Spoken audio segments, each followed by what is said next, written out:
Lord, they're trying to make sure, listen, we are ahead of time. We try to make sure we're timely. I respect it. That's right, we know. I try to respect people's time. So. You have time if you want to get a glass of water to help you through. That's not going to help. And you know, my son made the joke. I had been sick. I'm not well because I would not be out amongst the living. And my son said, Mom, did you gargle?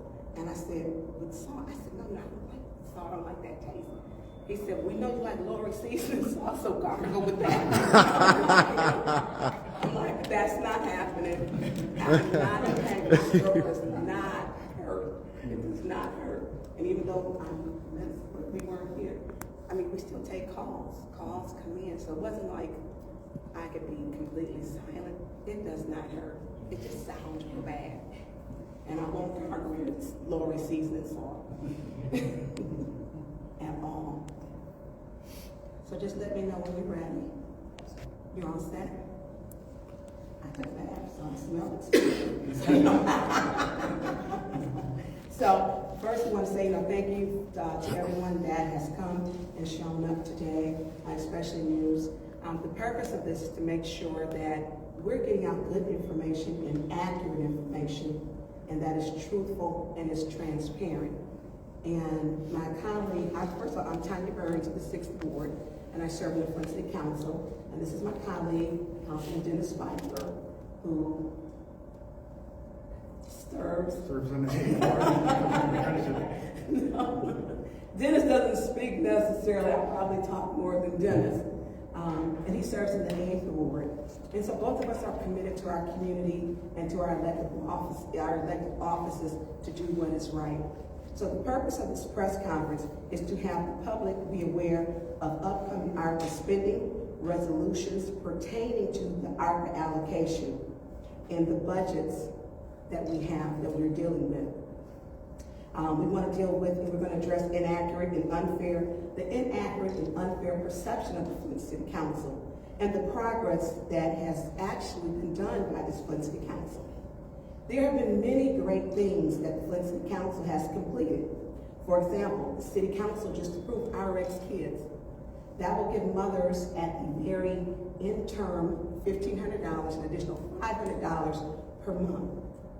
City Council approved $16 million for demo. That was from ARPA funds.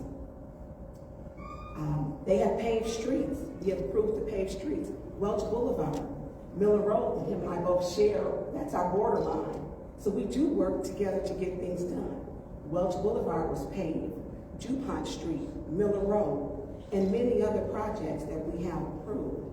So when people say we're not getting the work done, the work is getting done. Our job is to vet resolutions.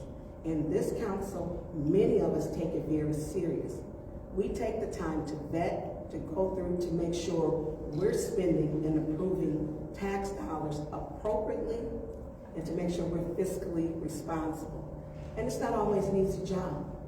We know that we will take criticism, and everyone won't like our votes. But what we are responsible to make sure we do is to make sure that this city does not experience another time emergency management or a takeover by the state. I'm gonna let Dennis speak, and then I'll go back after you. So, thanks everyone for being here. What I want to speak about today is the trash contract and try to clear up some misinformation that my colleagues and the administration is putting out. While the $4.3 million grant for the bins pays for the bins, the associated cost with the trash contract is going to put a serious financial burden on the city. And what do I mean by that? So currently we intake about $6.7 million into the rubbish fund through assessments. Well, if we approve this trash contract extension, we will be running $1 million per year deficit. So the administration has put together a plan that we will allocate $2 million of ARPA to backfill that rubbish fund for 2 years. this current fiscal year and the next current fiscal year. Going forward beyond that is where we have serious financial implications. So there's two options. We have to, I should say three options. We have to cut services, we have to increase tax, the assessment fee, or we have to cut services. And increasing and increasing the rubbish fund in the amount that we need to, we would have to go from the current assessment of $202 to my estimation, $240 per person per year. Just 2 years ago, we were at $160. So in the course of 4 years, we will have to increase that rubbish fund by roughly 50%. And given that many residents are losing their homes, can't pay taxes, raising taxes, in my opinion, is not a good idea. The other option that the administration is putting forward is take $1 million out of the general fund to backfill the rubbish fund. Well, these are the numbers and these are not my numbers, these are the administration's numbers. In 2025, when we would need to backfill the rubbish fund from the general fund, we are already running a negative $6.5 million deficit in that account. So the administration's plan to what they put forward is to make that negative $7.5 million.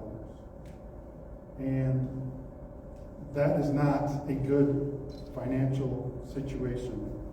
So we would have to we can't cut pension because we have to pay pension by law, so we have to either cut fire, police, or any other general services to make up that deficit. That is not something that I'm going to approve.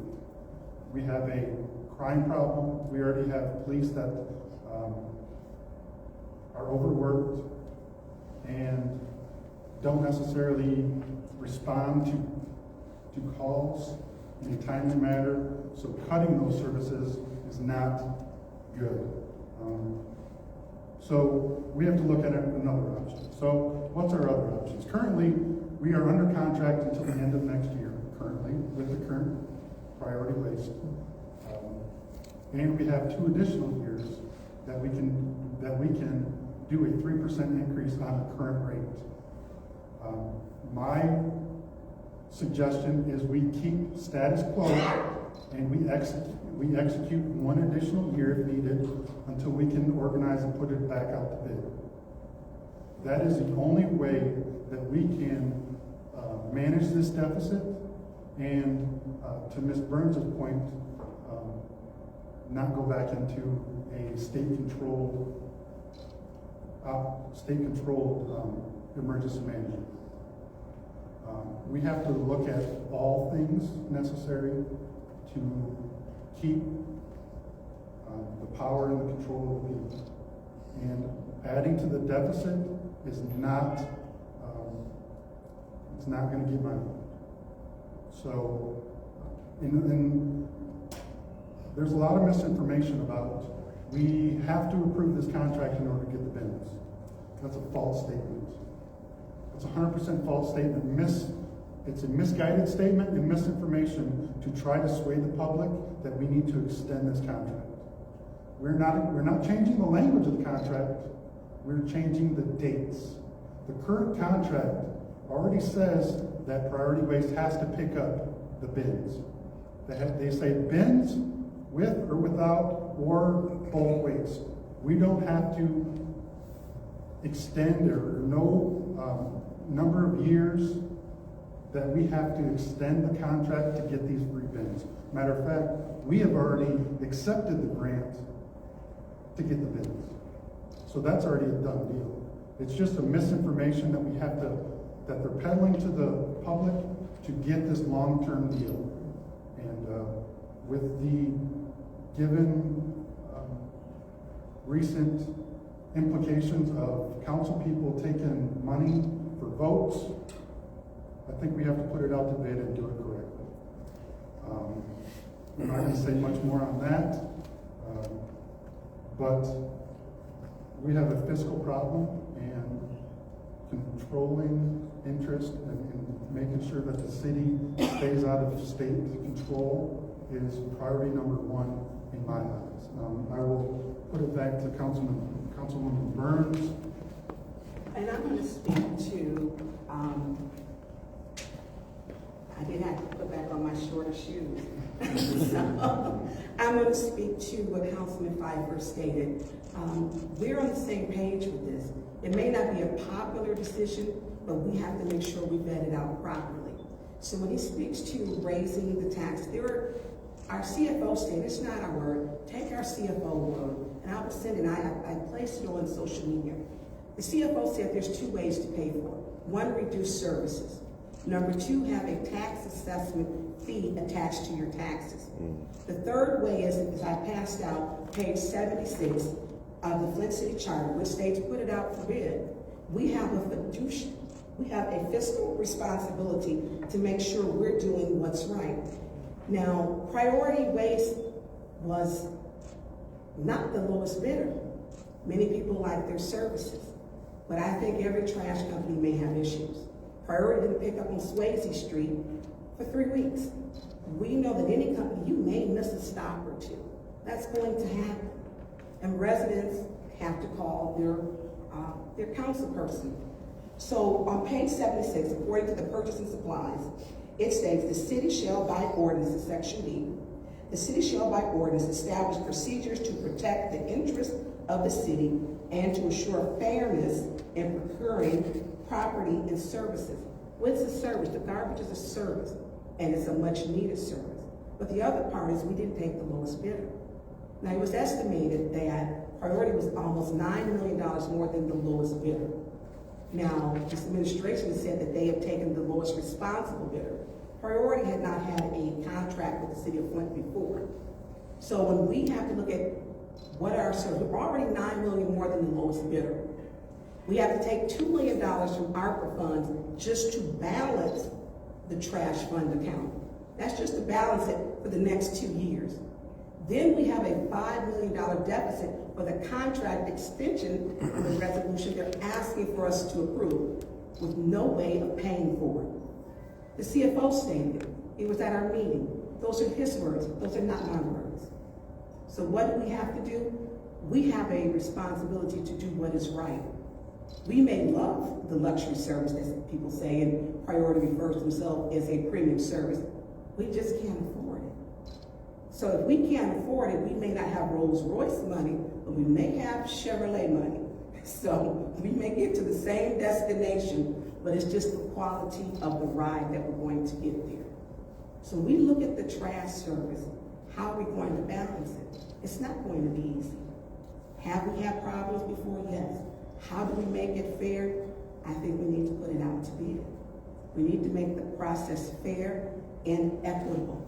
And at this point, where we're asking to put residents, and 190 people lost their homes, to put an undue stress on them again, it's not fair.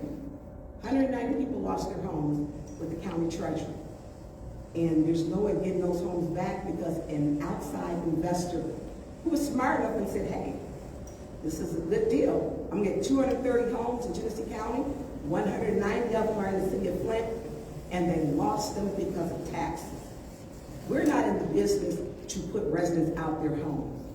Raising these taxes or putting a tax assessment fee is putting residents out of their homes. We can't say we don't have a problem. We do. We had a problem 3 or 4 weeks ago. 190 people, no longer homeowners. They have to try to work out a deal with an outside investor just to keep their homes. So if you lost your homes for taxes, how are you going to afford to pay a higher tax assessment? It's just not logical nor reasonable. So what we're asking with the public, because there keeps being this push to say, hey, talk to your residents, this is the best deal. How do we know what the best deal is? We had a prior contract, according to our past DPW director who retired on March 17th. that he was instructed to shred the tax, to shred the contract. He was instructed to go on to the desk of our former CFO, Shelby Frayer, and to shred the trash contract. So how do we know really what those contracts are and the lowest bidder? What we can do is ensure we put it out for the proper process per the Flint City Charter, which it does state the lowest responsible bidder. And we also have to be responsible council members. And that's how I feel. I can't speak for every council member, but we have a responsibility to do that.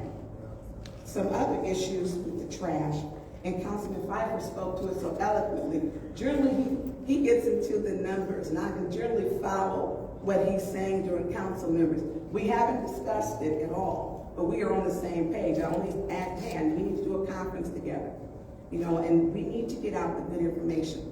I'm not going to say everyone in this council doesn't get along. It's not a personality issue. We're here to do the business. I'm going to do the business with whomever. And that's what we're dedicated to. Majority of us is doing the business. And right now, we're in the trash business, and this trash contract stinks. It stinks. Sorry for being cliche, but I just don't believe putting it out or not putting it out for bid would be fair. Giving other companies the opportunity to bid, giving other opportunities to put their bid in to say, hey, you know, give us a chance. We may be cheaper, you know, or lower. We don't know that they're going to be a bad company.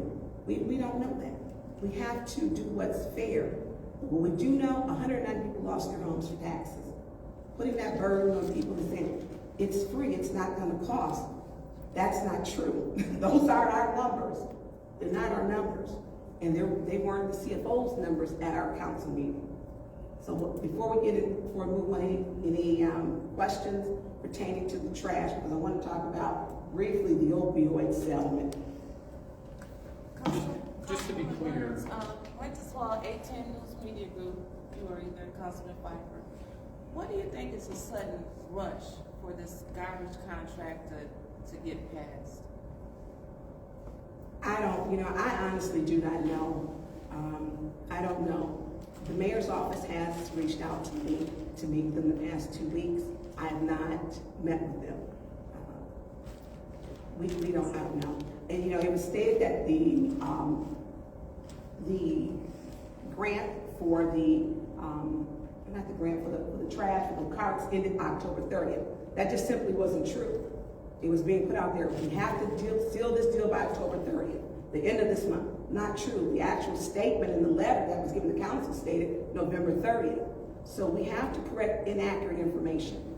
And we're seeing council being split. Council really is not being split in the way. There are some who don't agree, but I would say the majority are saying, you know what? I'm looking at the blue tarps in my neighborhood. I'm looking at, ARPA funds. We haven't given one furnace, one roof, any windows, or anything that's going to help the residents. We are very conscious of that. We're just not, like I say, some of the roads paid. And so we are working together. We're making sure when we vet this process, especially with the ARPA funds, it's spent wisely and it's spent appropriately. I don't know what the rush is. I really don't. Thank you. Mm-hmm. To be clear, as far as you're aware, this has not been bid out at all? No. No, as a matter of fact, I have the bid from when when the prior council approved priority waste, and Green for Life was $11.89 per unit per month. You can do the math on that, but the priority waste was $16, so almost 50% more we're paying than the last time it was bid out. So do the math on roughly we're paying $6.7 million with if they would have approved Green for Life last time, we'd be in the $4 million mark. So that means $2 million delta that we're paying now. What I'm hearing you say is an overarching issue too, that this city is already potentially bleeding money. Correct. Correct. And I'll share a copy of the budget here that we just approved last July or June. In my notes, I have a little cliff notes. In 2021, and I'm speaking only in the general fund, right now. 2021, we had a $22.9 million surplus bank account, right? In 22, it went down to 19.1. In 23, we dropped to 4.7. This current fiscal year that we're in now, we're projected to have a $1.7 billion deficit. And that's when I talk about when we go to next year, fiscal year 25, where we have a $6.5 million deficit. So we went from in 2021, a $22.9 million surplus to projected $6.5 million. We are bleeding money faster than the government can print it. You know, one of the things too that this council, certain council members have asked of this administration, because we have asked and we haven't received, is a budget deficit elimination. How are you going to pay for this? Give us a budget, a deficit plan. How are we going to pay? If we approve priority, tell us how this administration is going to pay for it. We have not received that. They have not sent any plan for us to say, hey, we have got this plan how we're going to pay for it. We haven't received it. We have asked, and it's been probably months now. It's been numerous times. So how do you approve something knowing we won't have the money to pay for it? You just can't do that. And so as Councilman Pfeiffer gets into the details, he's very accurate. He's very accurate. And we have a responsibility. It can't just be, you know, hey, we have to do this. The mayor has his agenda is fine, you know, but there's an executive branch and there's a legislative branch. And some of our council members need to understand which side that they fall on. We're supposed to listen to the residents and make sure the city stays safe and healthy financially. We can't vote for something knowing we're going to have a deficit, and they haven't given any plan. It's the same thing with the opioid plan. They're saying, watch the vote. You know, yeah, watch my vote. And I explained how I vote for everything. Just like the opioid settlement money. The opioid settlement money, they want us to pay $9,000. There's a resolution for the Huntington Bank per month. I think it totals $108,000 for the year. Now the opioid money is supposed to be, there's no opioid plan. So we got a little over, I believe, $8 million, and there's supposed to be another deposit coming. I want to make sure those dollars are spent wisely. Why? We have a drug problem. I had a person dead on the steps of a church in my neighborhood. I walked up there. He was dead. His girlfriend, she was a block away, died, overdose. I know we have a problem. And that day I had 3 people in my ward die of an overdose. And people think, you know, my ward is very diverse. I know what's going on in my ward. So when those opioid dollars are coming in and there's bad dope on these streets, I want to make sure that we're using them wisely, that we're not taking these monies and using them frivolously. So when we look at the opioid plan, there is none. Opioid, the plan should include prevention, intervention, harm reduction, and recovery services. This administration has not given us a plan. They sent up for us to spend $9,000, have not seen one single thing for an opioid plan. We have a problem in our neighborhoods, in our city, with drug overdoses. You look in the paper, you look on the blog pages, look on social media. Overdose, someone slumped over at the steering wheel. Overdose, someone unconscious. We're putting Narcan out here to try to save lives, but what are we doing for prevention and intervention services? We want to spend $9,000 on a bag before for people for drive-through services. I understand that, but guess what? You can pay your bill online, you can pay it over by the phone, and guess what? For over 50 years, I used to come down here with my grandparents to pay the bills. You know, we do accommodate people, but we have to make sure that opioid money is hitting the target. And that's not hitting the target with no plan. There's no plan of where it's gonna go. You know, well, we haven't put that out yet. Well, before you ask for the money, you should have a plan. It's just common sense. I got a question. AC Dillon from the Truth Shall Make You Free broadcast. At a recent, I think Mr. Pfeiffer, you were at the 7th Ward not block club, but the meeting they had on last Friday, I think Thursday, whatever it was. And Heather Griffith, who represents the mayor's office, she said that it is too late to put out a garbage contract bid. That was her exact words, that it was too late to put out for a garbage contract bid. And also at that same meeting, the residents that were at that meeting, they voted. And the council person was there, Candace Michette, and the residents voted, the vote was 15 against the contract and 13 that was for the garbage contract. And this councilperson, Michette, at the up meeting the day before yesterday, they asked her about the garbage contract, how she will be voting, and her answer was, you don't want to be, quote, you don't want to hear what I have to say about that, end of quote. So how do you feel, is it too late to put out a contract for either of you for a garbage contract?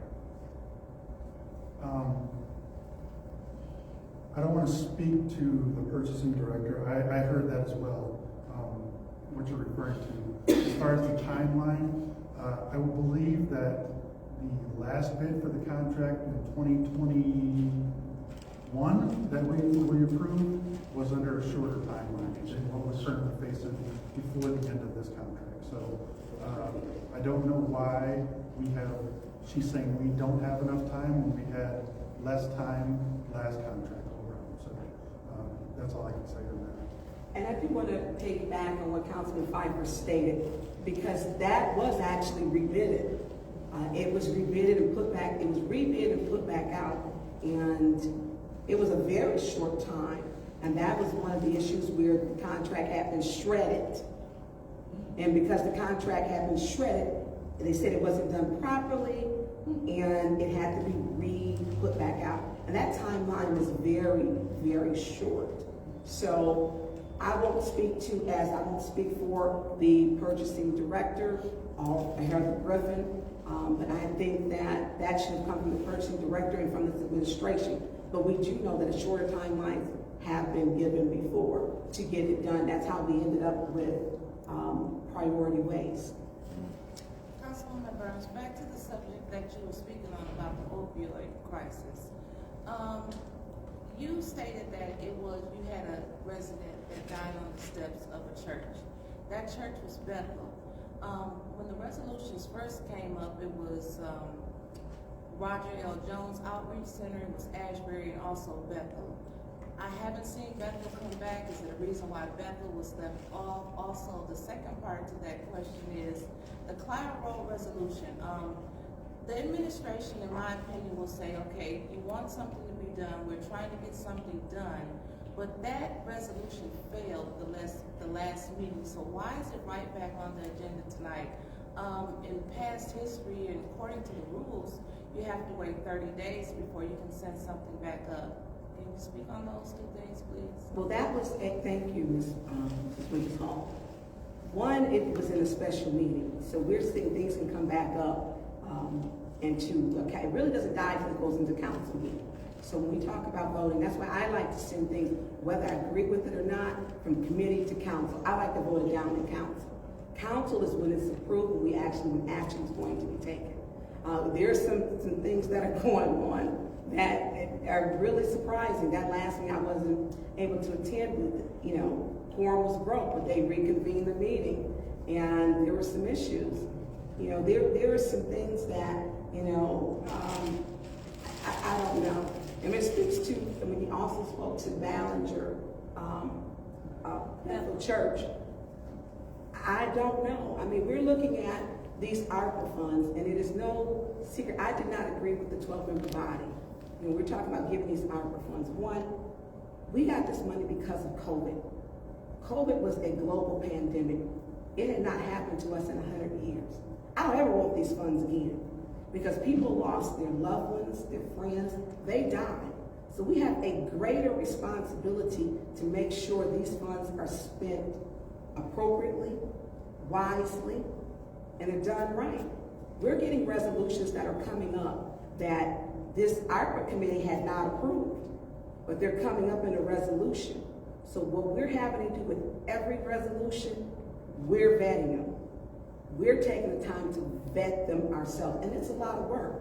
And we are asking the public to be patient with us because we're making sure we vet them. We didn't know that 2 council members actually had nonprofits that they were associated with that were to receive money. We didn't know that until we sat there and started vetting the process. So we have a responsibility. Number 1, they should have disclosed it to the council. Number 2, they should have had a disclosure to disclose it to the public. They haven't done that yet. One of them, she decided to go and change that she was the director and the president. She removed her name and her position. That's not appropriate. It should be transparent. Someone lost their lives for that money. And then people having ways of slipping things through, bundling them in a resolution, we're vetting those. If we do the work in the open, in the public, I'm comfortable with making that decision. What I don't agree with is backdoor deals. The public was not invited to any of the ARPA fund selection process or their recommendations. Not one meeting was posted for the public so they could attend. And they were at the Flint Public, the gorgeous Flint Public Library that I love. The public wasn't posted, the public wasn't invited, and those decisions were made in secrecy. Our own ad hoc committee stated on the record that this process with administration was not open and it was secretive. So we have a problem with that. So yes, we're taking our time to make sure that money hits the real intended target. And we're vetting it. And we're taking some heat from it. But we're asking the public to be patient with us because as we are vetting, we're finding some of these people, even our own council members, are receiving ARPA money, have put in for it and never disclosed it. What about the roofs and the windows and the furnaces and all like that the people are saying they want? I haven't heard any. Well, I did hear through the wind, if you say, some council persons that have said something, but I haven't heard you or Mr. Pfeiffer say, well, forget about this stuff. Let's put forth a motion. I said correct, Mr. Dumas, because I did ask for additional funds. Well, let me finish. I put it, I'm gonna let you let me finish because I don't want to get past that. Because I want my record to be true and factual. I did ask for an additional $5 million.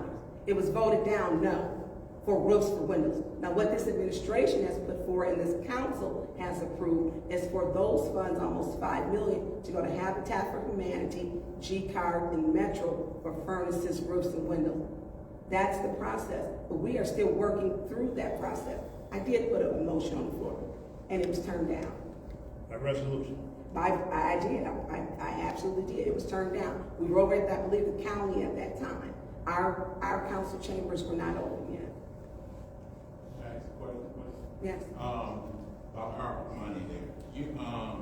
Have anybody on the council went back to the mayor to sit down and say, can we talk again about this? We got 700 people, I believe, that put in for it. Has anybody went and seen for how much it's gonna cost to put a roof on? You know, with all the money you asking for, and did they look through the contracts or whatever they were to see how many people need roofs and how much is it gonna cost to put a roof on? Well, we know that a roof is going to vary for the size of the house and the square footage. And so what they have told us, which we have said in the open forum, which I like doing stuff in the open forum, they have stated that the navigators are still going through the process of contacting. I am getting calls where people saying, from nonprofits and from homeowners saying, I've never been contacted. I've gotten numerous calls where they said, I have not been contacted. Some have said they asked for additional information. I submitted it, but I still haven't heard from anyone. So residents are being directed to, because the monies have been given to Habitat, Metro, and GCAR to contact those agencies. Those agencies are saying, hey, we don't have the money yet. So we're really at a stance that I don't have a date when they're going to open those funds up. And I do call at least once or twice a week. Generally say, we're going to get it hopefully January. Some said maybe we'll get it February. We have not gotten a solid date to where we can say we can pass on if you need a roof or home. What I have been instructing residents to do is you do need to contact those agencies because we took ARPA funds and approved it to send to those agencies. because they said the city stated, and this administration, that they did not have the capacity to handle those. They stated that the capacity, they didn't have people, individuals who could process for the purchasing department or the navigators to get it to where, you know, if you need a roof, you can say, okay, I need a roof, submit it to the city sends it to the purchasing department, puts it out for bid. The city stated we don't have the process in place. I want to let you know that G-Card came out to my house yesterday. Oh, did they? Yes, and they came out and did an assessment of, which I need a lot of work done. But I asked them, have they received their money yet? They said they haven't received anything yet because I was too late submitting my paper to the city. So therefore, I'm going through them and they are telling me, you gotta wait. You know, you gotta wait until they receive their money, because I know by the time you guys give the money to the 700 people who needs it to, you're gonna have to go through and ask for more money. So that's gonna take a longer time. But G-Card is telling me if they don't get it in a certain length of time, my contract is tore up. Then I'm gonna have to redo it again. Residents should apply at those agencies. You know, and this is the first I've heard of someone who they've actually contacted. A lot of people don't get any response. So that's letting us know that there's movement. But residents need to contact them because the city said they don't have the capacity to handle that. And do we need more money for that category? They keep saying, well, you know, the money's got to come from somewhere. We still have work to do because we're moving money around now. We are, but it has to be done in an open forum. The way the money was moved around prior, it was not done in an open process. You know, it was, you know, in a closed session with 12 people, and according to the Flint City Charter, the multi-member body, you know, if they're giving a recommendation, which would be the same as the citywide advisory, the zoning or planning commission, that those recommendations, minutes are taken and they're given to the clerk. We have nothing to go on when we say, well, can we see the minutes from when they had this meeting? The city clerk is the official record keeper. There are no minutes to show why they approved, why they didn't approve. We've got resolutions that people applied for $25,000, they were awarded $50,000. We've got 2 resolutions where they asked for $150,000, they were given $225,000. So we are having to vet this process. We have organizations that they said no, not approved, and it's being sent up from this administration to say it is approved. So we are actually doing the work in real time. And so that's what we're saying. People may not see the work being done because there are some extenuating circumstances where our council, we do have some issues. But we're not different from any other council. We're not. We have the same problems over in Burton. We have them in Flushing. You have them in, I believe in Memphis, you know, Tennessee. So we have problems. When you have a lump sum of money, a huge lump sum, and you got some people saying, you know what, I want to do what's right, and the other people saying, let's just get it through. I'm not a get it through person, because you know who misses out? Residents like you. And we have asked them every meeting, and we'll be asking again, give us an update on where the navigators are with those residents who came out to those meetings. Council had 4 meetings, and the mayor had 4 to talk to the public. What is being done with those? And we have been asking, but it's going to take the residents. They're pushing a narrative that it's council, they don't get anything done. Not true. $16 million we approved for demos. The beautiful Burston Fieldhouse is going to receive a new renovation, the historical one, and have a whole new building added on to it. We approved for hazard pay. We approved for sign-on bonuses for our police department because we understood it was a difficult problem hiring and attracting police officers to stay in our community. Ashley Capital was passed. Councilman Pfeiffer and I, he was my partner to go over to the county. We both voted for $3.5 million. We had a tainted process when it came to for the $72 million payment, which was a different resolution because I felt it was tainted by council members receiving checks. I had a problem with them receiving checks. And so when we talk about some of the things, you know, our ex-kids, this council is doing the work. But for this administration to try to pit council against each other, it's not something that should be done. We have an obligation to make sure these dollars, the opioid settlement money and the ARPA funds, hit the intended target. And if that includes us addressing council members who have put in for ARPA funds, we're going to do it in an open and public forum. Any more questions before we wrap up? Yes, the mayor just put out a press release, by the way, that's asking for city council to approve the ARPA funds. Let me just read the quote here. On behalf of the people of Flint, I call on the city council to immediately vote in support of the ARPA funding so we can deliver the help that Flint residents need and deserve. The people of Flint have waited far too long. The dysfunction of the Flint City Council is hurting our community and limiting our ability to move forward. The mayor is the person that's limiting our ability to move forward, and the dysfunction comes from his office. We've asked for a debt elimination plan. This administration has not given it. We have asked to give screenshots to show when you send up resolutions with to be determined, how do you pay an entity that does not have a name? Mayor Neely, do better. Do better. Because I'm not approving anything that doesn't have a name, because whose pocket does that go into? So when he speaks to that, we're speaking to facts, what's on the resolution, and we're going to vet this process.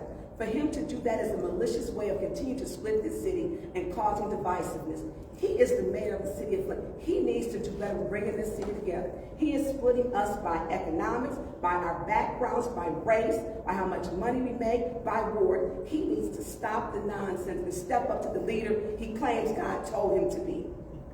I will just say to that statement that he just put out is one of the reasons why I look at stuff a little bit more harder, because it's they don't want you to ask questions.